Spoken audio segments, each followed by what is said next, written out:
तो अब हम बात कर रहे हैं life cycle of bacteriophage virus.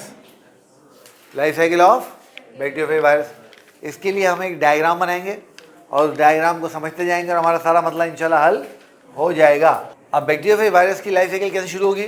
Bacteriophage virus की लाइफ साइकिल शुरू होगी एक ऐसी स्टेज से जहाँ पर आपके पास एक बैक्टीरियल सेल मौजूद है, जहाँ पर आपके पास एक बैक्टीरियल सेल मौजूद है और इस बैक्टीरियल सेल की सरफेस पे ये स्पेसिफिक रिसेप्टर मौजूद होंगे। क्या मौजूद होंगे?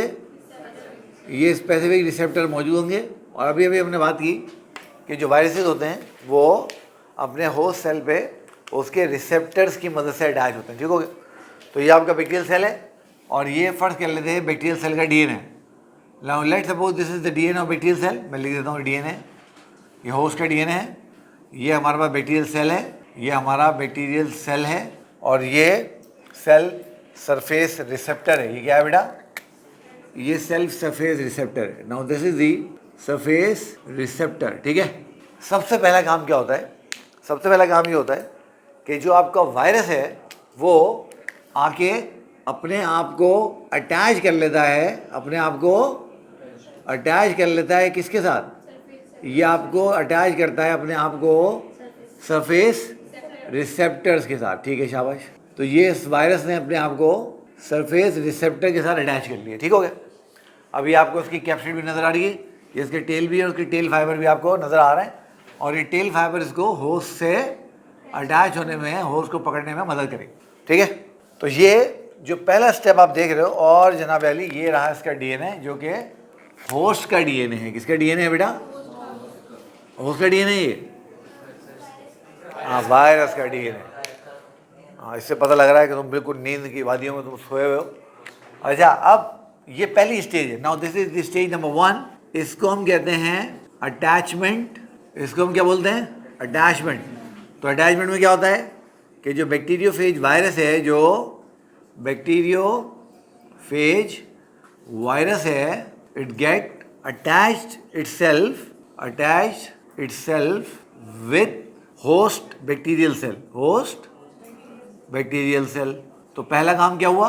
पहला काम ये हुआ कि जो वायरस था उसने अपने आप को होस्ट सेल के साथ अटैच किया और देखो वही टेल फाइबर, बेस प्लेट, ये सारे इसको अपने होस्ट सेल से अटैच होने में मदद दे। दूसरा काम क्या होगा? दूसरा काम ये होगा बेटा कि जो आपका होस्ट सेल है जिसके ऊपर वायरस आके बैठ गया है, बैक्टीरियोफेज वायरस अपनी टेल की आउटर शीट को कॉन्ट्रैक्ट करेगा। ठीक है, एक एंजाइम रिलीज करेगा जो कि है लाइसोसोम और लाइसोजाइम सेल, और वो लाइसोजाइम क्या करेगा? बैक्टीरिया की सेल वॉल को डैमेज कर देगा, डिस्ट्रॉय कर देगा। और जैसे ही बैक्टीरिया की सेल वॉल डैमेज होगी, डिस्ट्रॉय होगी, वैसे ही वो जो अंदर वाली ट्यूब थी, अभी हमने देखा था ना, अंदर वाली ट्यूब, वो पेनिट्रेट करेगी बैक्टीरियल सेल के अंदर और डीएनए वायरस से कहाँ डाल देगी? बैक्टीरियल सेल के अंदर। यानी अगर मैं इसको समअप करूँ तो देखो ये ऐसे होगा। ये तुम्हारी स्टेज नंबर 2 आ गई। इस स्टेज नंबर 2 के अंदर अब देखो जो वायरस था, ये मैं वायरस बना रहा हूँ। अब आप ज़रा को ध्यान से देख लें, ये मैंने बना लिया है आपका वायरस। ठीक है, अब इस वायरस ने क्या किया? इस वायरस ने अपनी टेल को देखो कॉन्ट्रैक्ट कर लिया बिल्कुल, है ना। और जब इसने अपनी टेल को कॉन्ट्रैक्ट किया है तो इसके टेल का जो अंदर वाला हिस्सा होगा वो यहाँ से पेनिट्रेट करेगा और पेनिट्रेट करके कहाँ चला जाएगा? बैक्टीरियल सेल के अंदर, यानी होस्ट सेल के अंदर। और इसकी मदद से क्या होगा? इसकी मदद से जो बैक्टीरिया का सेल है, वायरस का डीएनए इसके अंदर एंटर हो जाएगा। वायरस का डीएनए इसके अंदर एंटर हो जाएगा। इसको अपन कहते हैं पेनिट्रेशन ऑफ होस्ट सेल। ठीक है, तो इसमें क्या होता है कि वायरस रिलीज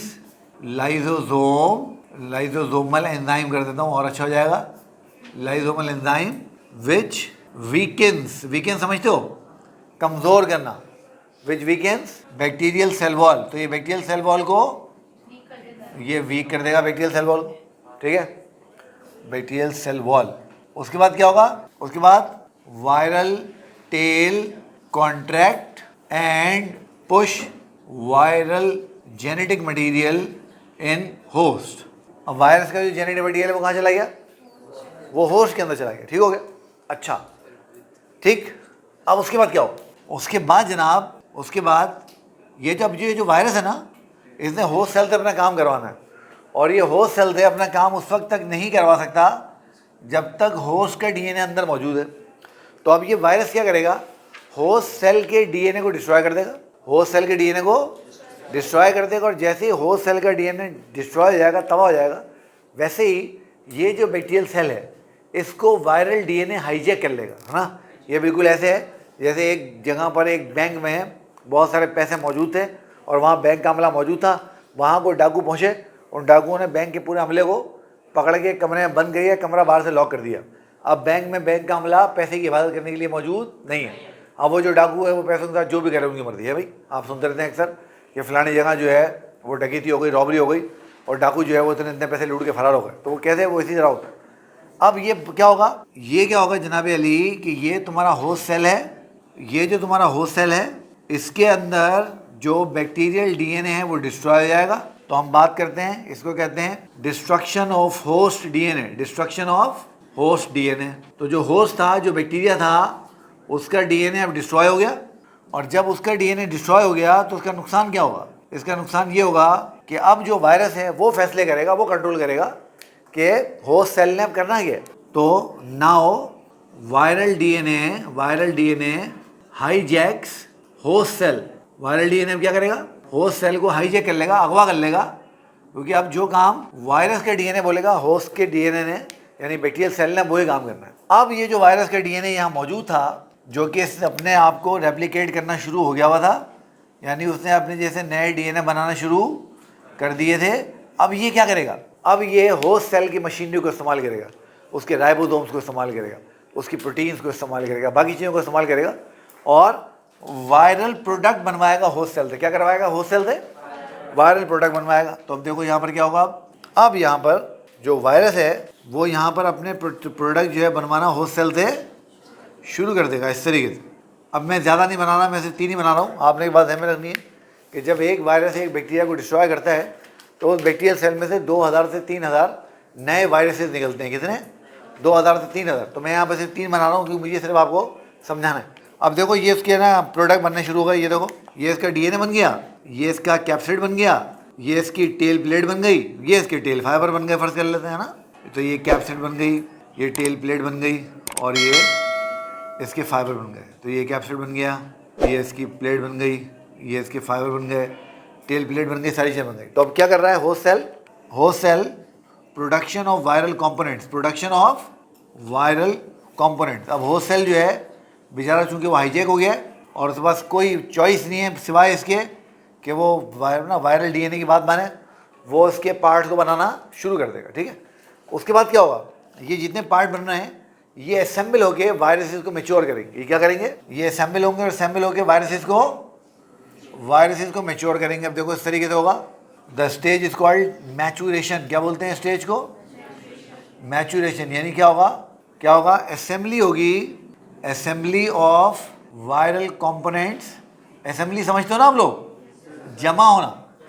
जैसे सुबह स्कूल में असेंबली होती थी, आप सारे इधर उधर भाग रहे होते थे, अपनी अपनी क्लास की लाइनों में आके खड़े हो जाते थे, ऐसे होता। तो assembly of viral components to form viruses.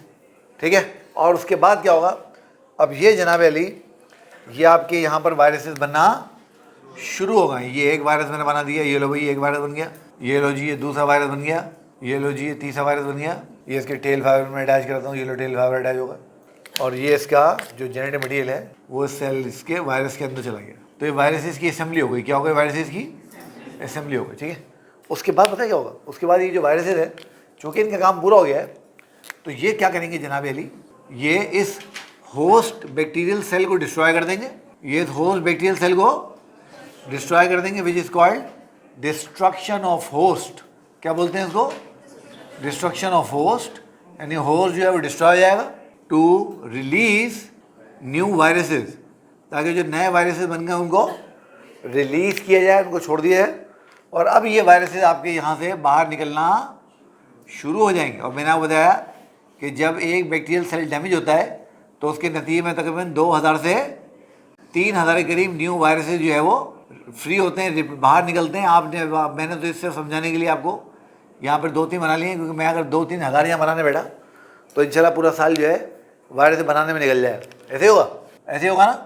अच्छा, अब ये वायरसेस जो फ्री हो गए हैं, अब ये वायरसेस क्या करेंगे, ये करेंगे बदमाशी, और बदमाशी क्या करेंगे, ये नए बैक्टीरियल सेल पे अटैक कर देंगे, ये नए बैक्टीरियल सेल पे अटैक कर देंगे और ये साइकिल दोबारा चलना शुरू हो जाएगी। ठीक है। अच्छा, अब बैक्टीरियोफेज वायरस की ये लाइफ साइकिल जिसमें उन्होंने होस्ट सेल को डिस्ट्रॉय कर दिया, इसको लाइटिक साइकिल कहा जाता है। क्या कहते हैं इसको, लाइटिक साइकिल। अब मैं इसको लिख देता हूँ। पहली साइकिल है हमारी बैक्टीरियोफेज वायरस की, जिसको हम कहते हैं, मैं इसको ए कर रहा हूँ, ए लाइटिक साइकिल, लाइटिक साइकिल। ठीक है। अब देखो, लाइटिक वर्ड हमने बनाया लाइसिस से, इसका मतलब होता है टू स्प्लिट, यानी तोड़ना। जैसे हमने पढ़ा था लाइसोसोम में, कहाँ पढ़ा था, यानी तोड़ने वाली बॉडी है ना, याद आ रहा है ना। अच्छा, अब पता मजे की बात क्या है, जब ये सारी कार्रवाई हो रही होगी तो ये पुराना वाला जो वायरस था ना, इसका जो कैप्सिड है, ये ऐसे ना ऊपर बैठा रहेगा मजे से, ये ऐसे ऊपर मजे से बैठा रहेगा। और जब ये ऐसे मजे से ऊपर बैठा रहेगा, काम तो उसका कोई नहीं है, काम तो उसका कोई भी नहीं है, तो पता है इसको क्या कहते हैं, इसको कहते हैं घोस्ट। इसको क्या बोलते हैं, घोस्ट। तो घोस्ट क्या है, it is empty viral capsid on host surface. तो वो जो होस्ट की सरफेस पे खाली वायरस जो है, उसके कैप्सिड जो रखा हुआ रह गया, उसको अपन क्या नाम दे देते हैं, घोस्ट का। अच्छा, तो लाइटिक साइकिल क्या है, a type of bacteriophage virus cycle, bacteriophage viral cycle in which virus destroy host bacterial cell. जैसे कि आपने देखा आखिर में क्या हुआ, आखिर में जो होस्ट सेल था, जो बैक्टीरियल सेल था, वो डिस्ट्रॉय हो गया। ठीक है। अब यहाँ पर क्या हो रहा है, यहाँ पर वायरस ने जाके होस्ट सेल को अपना गुलाम बना लिया ना, उसका डीएनए तबाह किया और उसकी एक्टिविटीज को हाईजैक कर लिया। ऐसे हुआ। तो यहाँ पर virus established master slave relationship, यानी यहाँ पर जो ताल्लुक बना उसको मास्टर स्लेव रिलेशनशिप कहा जाता है, यानी आका और गुलाम का ताल्लुक। अब यहाँ पर आका कौन है, वायरस के डीएनए, और गुलाम कौन है, बैक्टीरियल सेल। अब याद कर लो कि ऐसे वायरसेस, वो कोई भी वायरसेस हो, बैक्टीरियोफेज हो, एनिमल वायरस हो, प्लांट वायरस हो, अगर वो साइकिल के आखिर में अपने होस्ट सेल को डिस्ट्रॉय कर देंगे तो वो उनको वायरुलेंट वायरसेस कहा जाता है। क्या कहा जाता है इनको, वायरुलेंट वायरसेस। क्या कहते हैं बेटा उनको, तो virulent viruses are viruses who destroy their host cells. तो ये इसकी एक लाइफ साइकिल पूरी हो गई, which is lytic life cycle. अब इसको देखो, कुछ सवाल है तो बताओगे।